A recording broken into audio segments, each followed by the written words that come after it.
ಹೌದಪ್ಪ, ಬೆಳಗ್ಗೆ ನಾವು ಮಾತಾಡ್ತಿದ್ದ ಫೋಟೋನೇ ಇದು. ಸೌಂಡ್ ಚಾಲ್ತಾ ಇತ್ತಲ್ವ, ಸರಿ ಕೇಳಿಸ್ತಿರ್ಲಿಲ್ಲ. ಅದಕ್ಕೆ ನಿನ್ ಕಡೆ ಕರ್ಕೊಂಡೋಗಿ ಮಾತಾಡ್ತಿದ್ದೆ.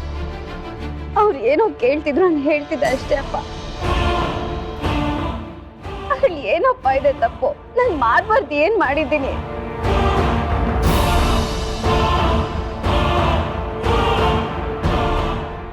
ಅವ್ರ ಹತ್ರ ಏನೇ ಇತ್ತು ಮಾತು ನಿನಗೆ? ವಯಸ್ಸಿಗೆ ಬಂದಿರೋ ಹುಡುಗಿ ನೀನು, ಮದುವೆ ಆಗಿರೋ ಹುಡುಗ ಅವರು, ಯಾರಿಗೂ ಕೇಳಿಸದೇ ಇರೋ ಮಾತು ಏನಿತ್ತು?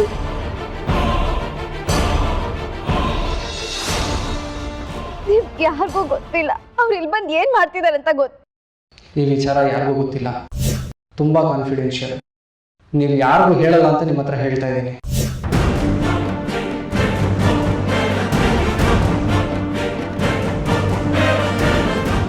ಈ ವಿಷಯ ಯಾರಿಗೂ ಹೇಳಲ್ಲ ಅಂತ ಪ್ರಾಮಿಸ್ ಮಾಡಿ.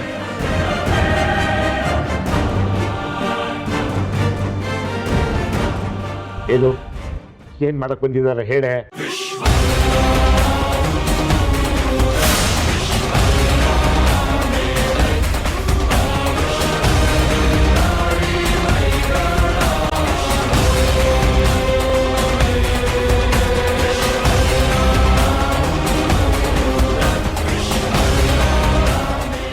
ಹೇಳೆ, ಏನಕ್ಕೆ ಬಂದಿದ್ದಾರೆ ಅಂತ ಹೇಳು. ಹೇಳು ಮಧುರ, ಹೇಳು ಏನ್ ವಿಷಯ ಅಂತ. ನೀನೇನು ತಪ್ಪು ಮಾಡಿರಲ್ಲ ಅಂತ ನನಗೆ ಗೊತ್ತು. ಎಲ್ರೂ ಮುಂದೆ ಹೊಡೆದಿದ್ದು ತಪ್ಪಾಯ್ತು ಅಂತ ಅಪ್ಪನಿಗೆ ಅರಿವಾಗ್ಲಿ. ಹೇಳು ಏನಾಯ್ತು ಅಂತ. ನಿನ್ ಯೋಗ್ಯತೆಗಷ್ಟು ಬೆಂಕಿ ಹಾಕ. ಹೇಳ್ಕೊಳ್ಳೋ ವಿಷಯ ಆಗಿದ್ರೆ ಇಷ್ಟೊತ್ತಿಗೆ ಹೇಳ್ತಾ ಇದ್ದೆ. ನೀನು ಹೇಳ್ಕೊಳಕ್ಕಾಗದೆ ಇರೋ ನಾಚಿಕೆದ ವಿಷಯ, ಅದಕ್ಕೆ ಹೇಳ್ತಾ ಇಲ್ಲ.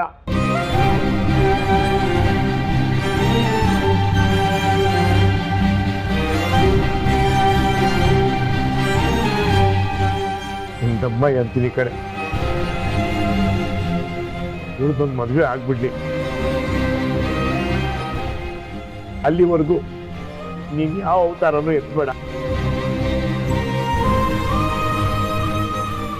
ಆ ಮನೆಗೆ ಸೊಸೆ ಆಗಿ ಹೋಗ್ತಿದ್ದಾಳೆ ಕಡೆ. ನಿಮ್ ಭಾವಂಗೆ ಇವೆಲ್ಲ ವಿಷಯ ಗೊತ್ತಾದ್ರೆ ನೆಮ್ಮದಿಯಾಗ ಮನೆಯಲ್ಲಿ ಅವಳು ಜೀವನ ಮಾಡಕ್ಕಾಗುತ್ತೇನೆ? ಯಾರು ಏನೇ ಹೇಳಿದ್ರು ಕೇಳಿಸ್ಕೊಳ್ಳೋ ಕಿವಿಗೆ ಕೆಟ್ಟದಾಗೆ ಕೇಳಿಸುತ್ತೆ. ಒಂದೇ ಮಾತಲ್ಲಿ ಸಂಬಂಧ ಬೇಡ ಅಂತ ಒದ್ದು ಹೋಗ್ಬಿಡ್ತಾರೆ ದೊಡ್ಡ ಜನ.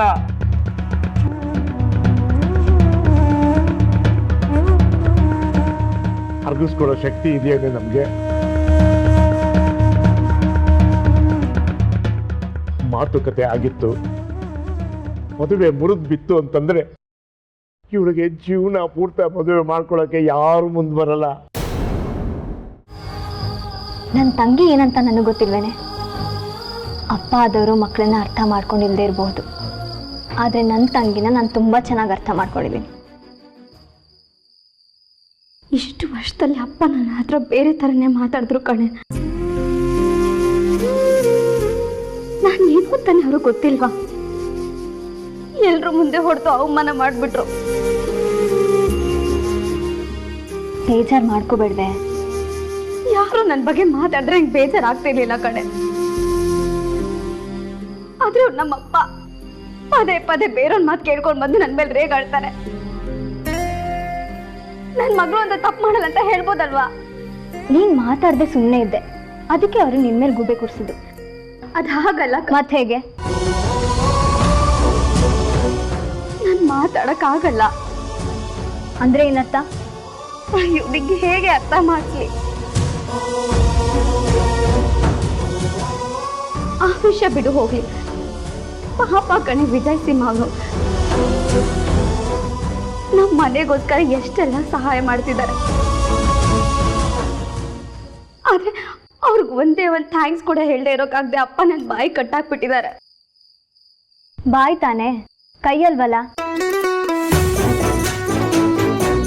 ಅಂದ್ರೆ ಅವ್ರಿಗೊಂದು ಮೆಸೇಜ್ ಮಾಡು. ಹೌದು ಕಣಕ್ಕ,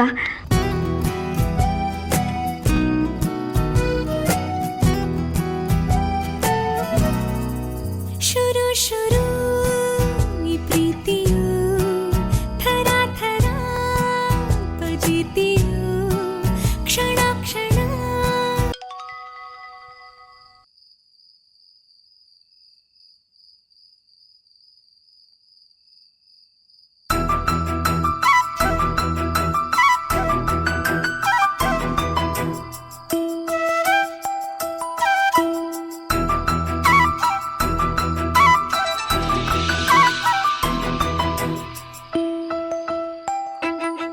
ಥ್ಯಾಂಕ್ಸ್ ಯಾಕೆ?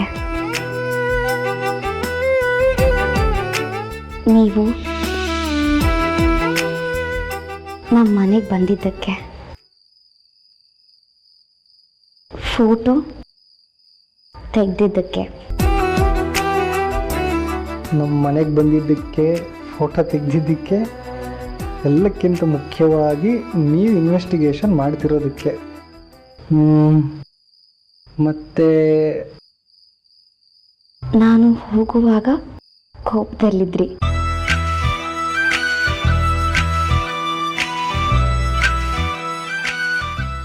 ಅದು ಕೋಪ ಅಲ್ಲ, ಅಸಹಾಯಕತೆ.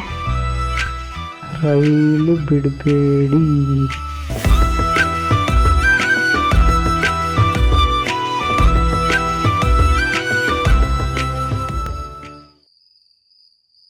ಕೋಪ ಮಾಡ್ಕೊಂಡಿದ್ದಿದ್ರೆ ಈ ಮೆಸೇಜ್ ಮಾಡ್ತಿರ್ಲಿಲ್ಲ.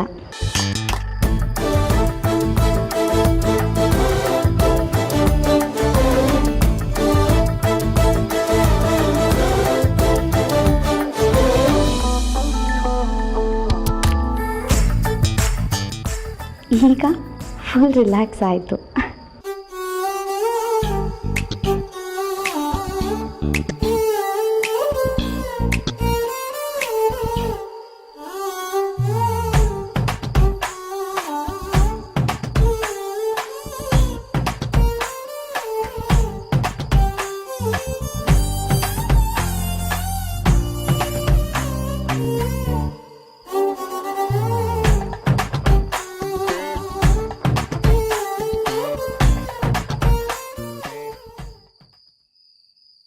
ಫೋನು ಮೆಸೇಜು ಮಾಡಿದ್ರಪ್ಪ ಅವರು?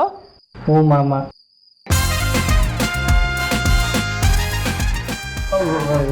ಯಾರಮ್ಮ? ಯಾರು ಫೋನು? ಅದೇ ಇಷ್ಟೊತ್ತು ನೀವು ಯಾರು ಫೋನಿಗೋಸ್ಕರ ಕಾಯ್ತಿದ್ಯೋ ಅವರು. ನಾನು ಯಾರು ಫೋನ್ ಕಾಯ್ತಿದ್ದೆ? ಯಾರು ಇಲ್ಲಮ್ಮ. ಯಾರು ಫೋನಿಗೂ ಕಾಯ್ತಿರ್ಲಿಲ್ಲ ಅಂತ ನನ್ನ ಮುಖ ನೋಡ್ಕೊಂಡು ಕಾಯ್ತಿದ್ದೆಮ್ಮ. ನಮ್ಮ ಕಮಿಷನರ್ ಫೋನ್ ಮಾಡ್ತೀನಿ ಅಂತ ಹೇಳಿದ್ರು, ಕಾಯ್ತಿದ್ದೆಮ್ಮ. ಓ ನೋಡು, ನಾನು ನಿಮ್ಮಮ್ಮ. ಈ ನಾಟಕ ಎಲ್ಲ ನನ್ನ ಹತ್ರ ಇಟ್ಕೊಬೇಡ, ಬೇರೆ ಯಾರ ಹತ್ರ ಮಾಡಿ.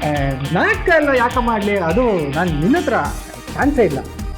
ನೀನು ಎಷ್ಟು ಚೆನ್ನಾಗಿ ನಾಟಕ ಮಾಡ್ತೀಯ ಅಂತ ನಿನ್ನ ಮುಖ ನೋಡಿದ್ರೆ ಗೊತ್ತಾಗತ್ತೆ ಕಣೋ. ತರ್ಲೆ. ಅಯ್ಯೋ, ನನ್ನ ಮುಖದಲ್ಲಿ ಆಕ್ಟರ್ ಕಳೆ ಇದೆಯಂತೆ. ನಾನು ಹೀರೋ ಆಗ್ಬೋದು. ಆಗ್ಲಾ? ನೀನೇ ಹೀರೋಯಿನ್, ನಾನೇ ಹೀರೋ. ಮಧುರ ಪಿಸುಮಾತಿಗೆ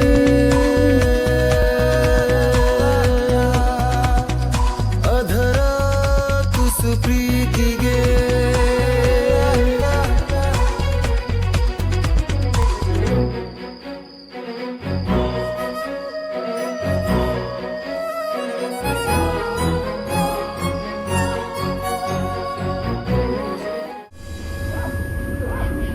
ಮೇಘನಾ, ಮೇಘನಾ.